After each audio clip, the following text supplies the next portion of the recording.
کہ ہمیں ہمارا دل خود ہمیں کھٹکا دیتا ہے جب غلط کام ہونے لگتا ہے، اور جب صحیح کام کر رہے تو ہمارا دل ہمیں خوش کرتا ہے۔ تو رسول اللہ صلی اللہ علیہ وسلم نے کے پاس یہ صحابی آئے اور انہوں نے کہا، حضرت رابط صاحب، کہ آپ صلی اللہ علیہ وسلم نے کہا کہ مجھے آپ بتائیں کہ نیکی کیا ہے، ٹھیک ہے، تو آپ اور گناہ کیا ہے۔ اس صحابی نے کیا پوچھا کہ یا رسول اللہ صلی اللہ علیہ وسلم، مجھے بتائیں کہ نیکی کیا ہے اور گناہ کیا ہے۔ آپ صلی اللہ علیہ وسلم نے کیا فرمایا کہ اس صحابی کے سینے پر ہاتھ مار کے کہا کہ اپنے دل سے پوچھ لو، ٹھیک ہے۔ کیا مطلب ہے؟ 3 بار آپ نے یہ بات ریپیٹ کی کہ اپنے دل سے پوچھ لو، یعنی کہ ایک مومن کا دل اسے بتاتا ہے۔ اگر آپ کو بہت سے معاملات ایسے ہیں، بہت سے امور ایسے ہیں جس میں آپ کو بظاہر نہ قرآن و حدیث سے نہیں پتہ چلتا، لیکن آپ کا دل آپ کو بتاتا ہے کہ یہ بات صحیح ہے اور یہ بات غلط ہے۔ ایک بات پر آپ کو دل میں خوشی ہوتی ہے، اس میں آپ کا دل آپ کو ٹوکتا ہے۔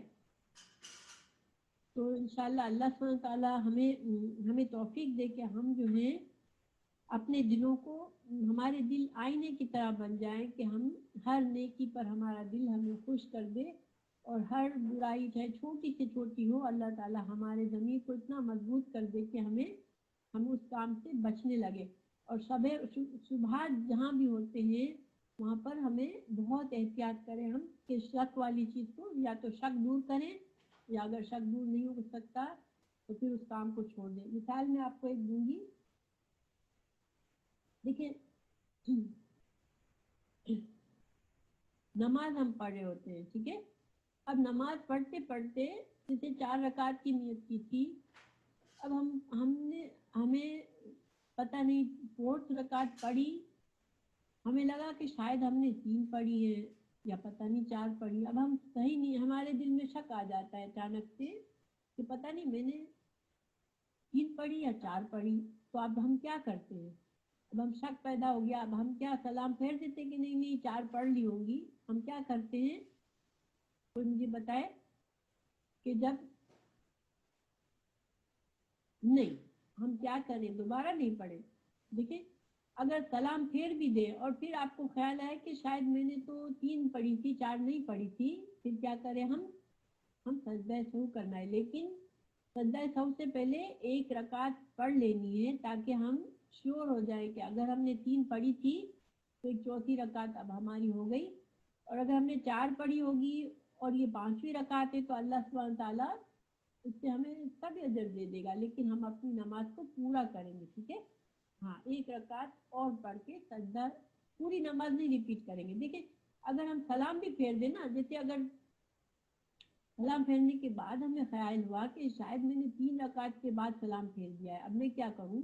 تو آپ پورے 4 رکعت دوبارہ نہیں پڑھیں گی، اور آپ دوبارہ پوری، جیسے آپ صرف نیت دل میں یہ کریں گی کہ میں اس نماز میں مجھ سے جو کمی ہو گئی اس کو پوری کر رہی ہوں، اور کوئی جیسے اللہ اکبر یا ایسے نہیں، بس جس طرح سے آپ ایک رکعت کے لیے اٹھ کر پڑھنا شروع کر دیں، اسی طرح بس آپ پورے فاتحہ پڑھیں گی، اور اگر آیت پڑھنے کا ہے تو آیت پڑھیں گی، اور اس رکعت کو مکمل کر کے پھر کیا کریں گی کہ آپ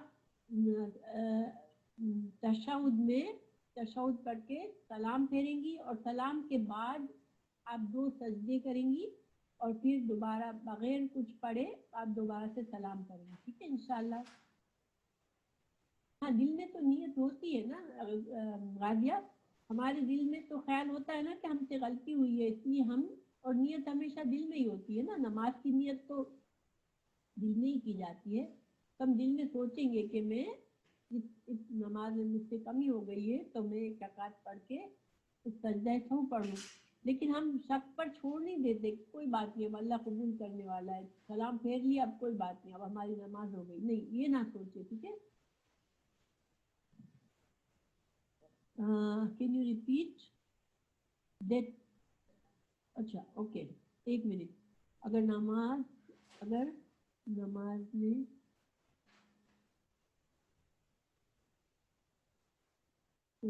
آپ کی بات سمجھ نہیں آ رہی مجھے، اگر نماز میں سجدہ سہو